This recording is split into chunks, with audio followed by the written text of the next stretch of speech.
is run through the medullary pyramids and then dump it in the calyces. And finally, these calyces unite to make a renal pelvis.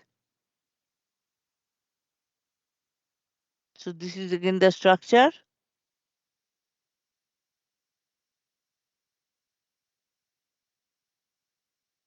So what I already discussed, nephrons are associated to capillary beds, glomerulus bed, which is inside the capsule, and peritubular capillary bed, which is surrounding the convoluted tubules and loop of Henle.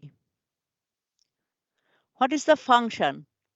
Fed and drained by arterioles, mainly glomerulus. This is the question. What the glomerulus is drained or fed by which arteriole, afferent or efferent? So, it's fed by afferent arteriole and drained by efferent arteriole. Afferent arteriole arises from a cortical radiate artery and feeds the glomerulus with all the good things. And efferent arteriole is this blood that has been passed through the glomerulus. So that means after filtering whatever has been going out, the blood which is coming after the filtration is called the efferent arteriole. Glomerulus is specialized for filtration.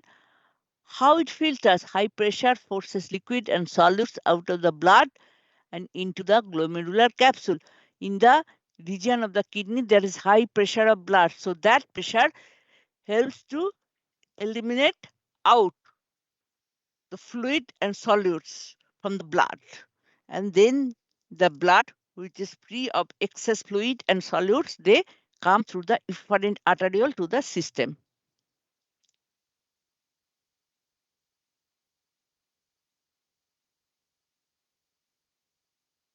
So here if you see step 1, this is the glomerular capillaries.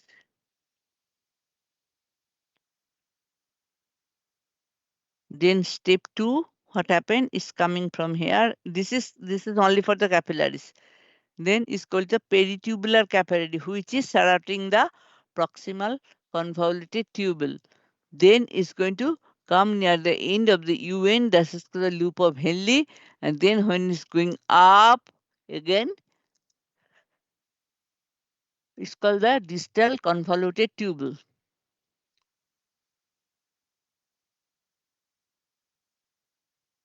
So here, 3 major renal processes has been given. These 3 are very important. Glomerular filtration. Water and solutes, molar proteins are forced through the capillary walls and pores of the glomerulus capsule into the renal tubule. Tubular reabsorption. When it has been forced out everything, then body needs to keep something, because under the pressure in the glomerular capillaries, it's get rid of everything. Then you need the tubular reabsorption, so that the good things which is beneficial for the body in that portion, body has to keep it. So it's called the tubular reabsorption. What is has been excreted, now you have to reabsorb in the body to maintain the homeostasis. What is getting reabsorbed? Water, glucose, amino acid, and needed ions are transported out of the filtrate in the tubule cells and then enter the capillary blood. One question sometimes comes whether the urea can be reabsorbed in the, note it, write it down. Urea can be absorbed by tubular reabsorption. Answer is no. Only these things can be reabsorbed. No other things can be reabsorbed from the kidney proximal tubule, convoluted tubule.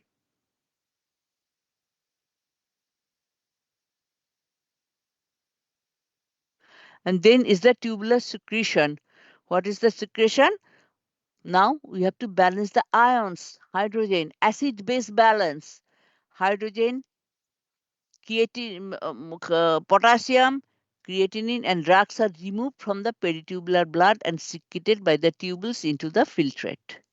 So, tubular reabsorption means what is getting reabsorbed in the body, and tubular secretion means which is going out from the, in addition to the Bowman's capsule or the glomerular filtration, whatever tills needs to be excreted out after maintaining the homeostasis is going to out the creatinine. So, urea and creatinine, the two major function parameters for checking the kidney function.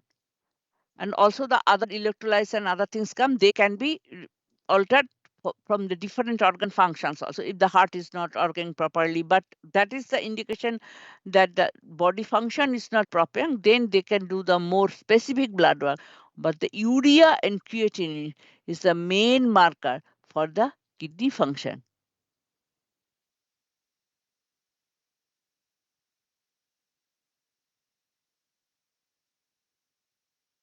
You already told. How urine form, total urine form after the glomerular filtration. Now you understand the meaning. Tubular reabsorption and tubular secretion. After doing everything, whatever filtrate is there, that is called the urine.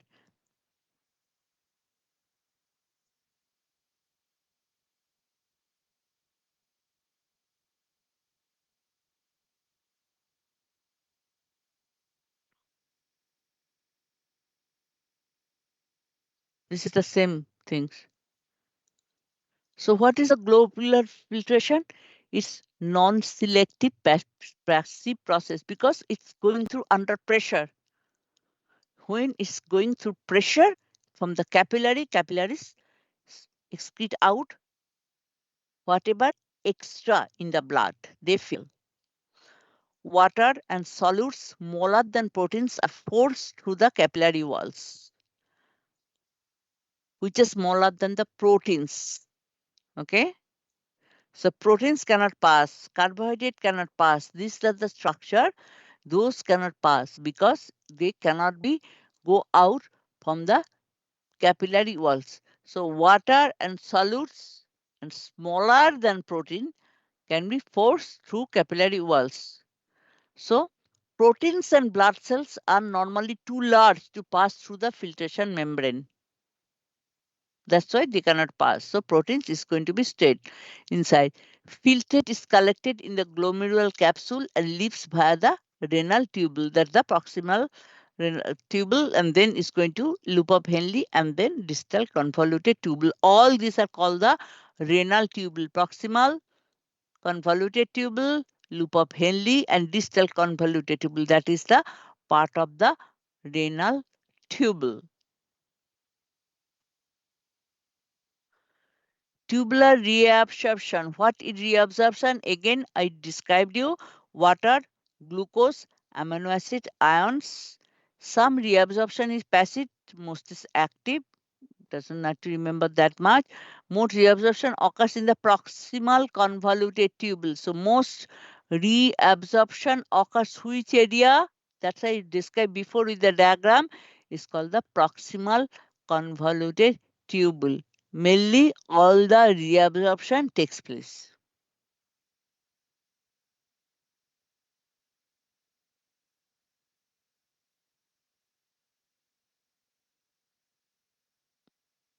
So you can see how it's going on. It's too much when water is going out, sodium is going out, but potassium is going in. That is the collecting duct. Urea, water, they are going to go out from the kidney. This is now glomerulus. Is high pressure, is forced out everything. Then, if everything forced out, what is going to happen? Total homeostatic imbalance. So what then proximal convoluted tube does? It do the reabsorption. What is sodium chloride, sodium bicarbonate, water, then some hydrogen ions go inside to balance it, glucose and amino acid, but not protein and blood cells. After it gets reabsorbed from the proximal convoluted tubule into the blood, because there are the peritubular capillaries, right? So then what happened? The filtrate is coming through that one because the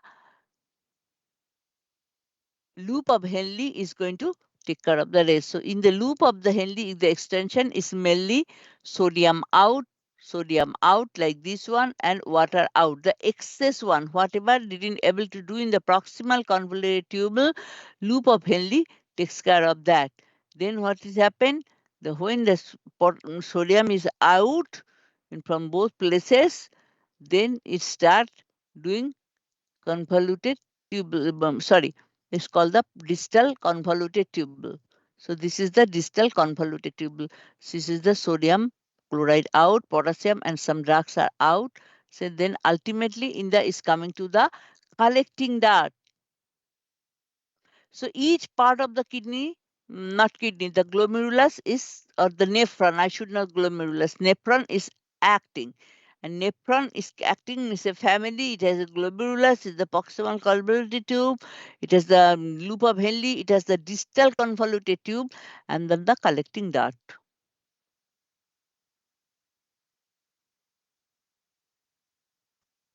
So what is the, see what materials are not reabsorbed in the tubule proximal? Urea, uric acid, creatinine. These three are very important. Okay. So these questions will come. Which cannot be reabsorbed? This needs to be get out from the body. This we doesn't need anymore to for the balance. So what materials are not reabsorbed? Nitrogenous waste product, urea, uric acid, creatinine.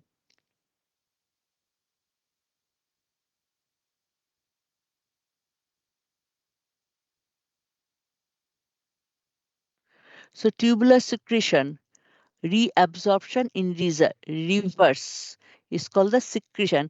This another terminology is reabsorption in reverse because it's sending out, this is out, it's not getting reabsorbed, it's putting it back again. So some materials move from the blood of the peritubular capillaries into the renal tubules. What are that? Hydrogen and potassium ions and creatinine. Process is important for getting rid of substances not already in the filtrate.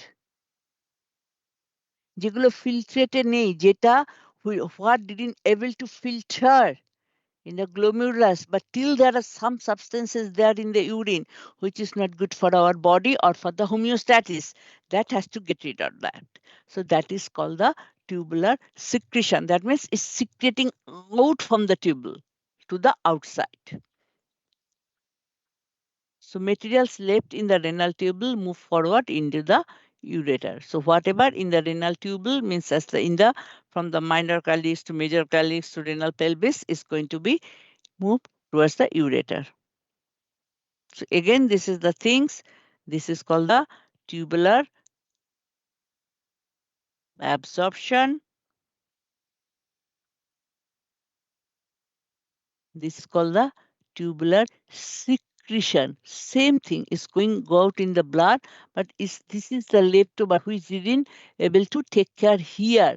So they are taking care of that. So tubular reabsorption, what is called the in the reverse way of absorption.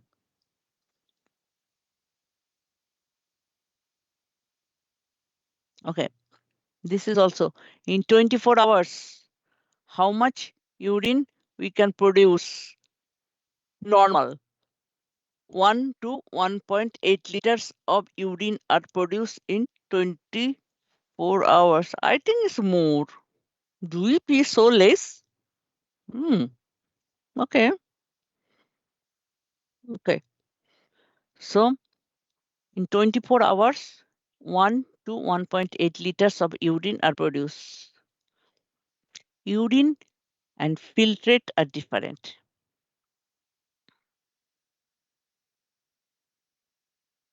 Right? Is that right? Filtrate means which is coming in the blood, in the Burmese capsule. So filter is the same like the plasma, except the proteins. So this is another question. Urine and filtrate are different.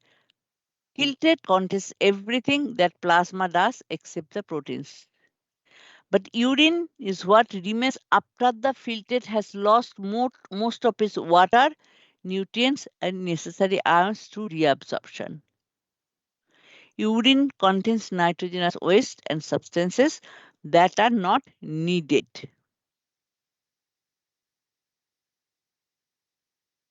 In general, what is the characteristics of urine? Urine is generally yellow color. For what? Due to the pigment of urochrome, because the destruction of hemoglobin and solutes, which is finally coming to the blood and scarring out. Dilute urine is pale straw color. In general, the dilute urine color is pale and straw color. And in general, that color is contributing from the urochrome. From where the urochrome comes, comes from the destruction of hemoglobin. Urine is sterile because it's inside the body. Even you feel, oh, urine and poo, until they come out from the body, urine is sterile. Until it reaches the external side is the sterile. It's slightly aromatic. You have urine has a little bit smell. What is normal pH? Normal pH of the other body parts except the stomach is acidic. All other parts, functional body parts, needs the pH beyond 7.35 is the best one, but 7.6 also okay, 7.3 to 7.6. But urine normal pH is little bit acidic, is pH 6. And their specific cavity, what is specificity? How dense is urine?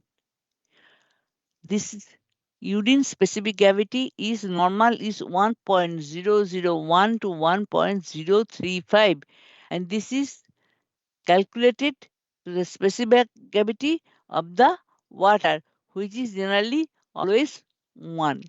So, little bit heavy, that's why the specific gravity is 1.001 to 1.035. What are the solutes normally found in the urine? Obviously, we have discussed sodium,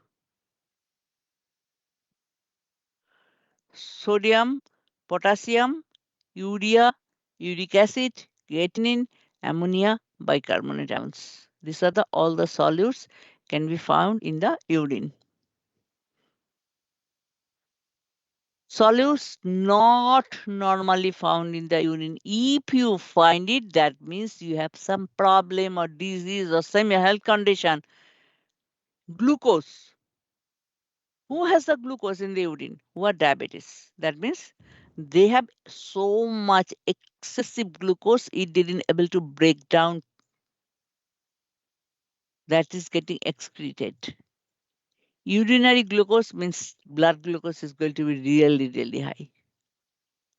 Blood proteins, they should not be, first of all, the filtrate cannot pass as blood proteins. But when the blood proteins comes, that means something has happened, problem in the kit. Blood proteins, red blood cells. Then is red blood cells. Red blood cells should not be there, right? It's a big one. Blood proteins are big one. They cannot pass through the filtrate. Hemoglobin, they cannot pass through that. But when the red blood cells or blood proteins or hemoglobin and trace of comes, that means there is some problem in your body. White blood cells also. If there is white blood cells, if you find, is a sign of UTI, urinary tract infection. And then bile also cannot be found in the urine. Okay, so this is different types of disease, and how it happens is that the chart. Glucose, we call the glucose urea. How it comes? Glucose is the sugar and urine is related to urinary tract. So glucosourea is excess amount of glucose. So how it can happen? It can happen excessive sugar intake. You took too much sugar. Sometimes it's not getting digested or break down in your body. So it has to come out. The body will not going to allow to keep it. Or was the diabetes mellitus, which constantly with high sugar. This is called the glucose urea. When you see the protein, we call the exent urea, proteinuria. Sometimes proteinuria you can find when it's a physical exertion, sometimes during the pregnancy. There is a glomerulonephritis when there is an inflammation of the glomerular portion, glomerulonephritis, and hypertension. Sometimes the hypertension also you can find the protein. Pus, when you have the urinary tract infection, then you can see the WBCs. It's called the pyuria terminology. You are going to make mistake. Pyuria. Okay? Pus. We call pyogenic is pus formation. Pyrogenic, fever formation. So pyuria means urine. In urine, when you can see the pus, that is the pyuria. Okay. And then I'm going to leave this slide and we will continue it. And hematuria, bleeding in the urinary tract. If there is any bleeding, you can see the blood RBCs. Same thing. When the hemoglobinuria, sometimes the various transfusion reaction, hemolytic anemia. So when there is hemolytic anemia, it brings up the hemoglobin, what is called blood cells. Sometimes you can. This is the hematuria. Is when you can see the direct RBCs. Hemoglobinuria, when the RBC became breakdown for the transfusion reaction or some anemia. So you can see the hemoglobin. This is called the hemoglobinuria. And bile pigments is called the bilirubinuria. It is the jaundice. When you have the hepatitis problem, you have the bilirubinuria. So we are going to start from the ureters tomorrow. Okay. So thank you for doing exam and hope we'll see you tomorrow. We'll see. So there is nothing to mark. You already got your marks, right? Yeah. Yes. Okay. Thank you. Okay. Okay. So Thank try to do. you. Okay. Okay. See you tomorrow. Okay. Thank you. Okay, thanks. Okay. Bye bye Okay. now. Bye. Bye. Bye. Thank you. Okay, thank Bye, you. love. Okay. Bye. Thank you. Bye. Bye. Bye.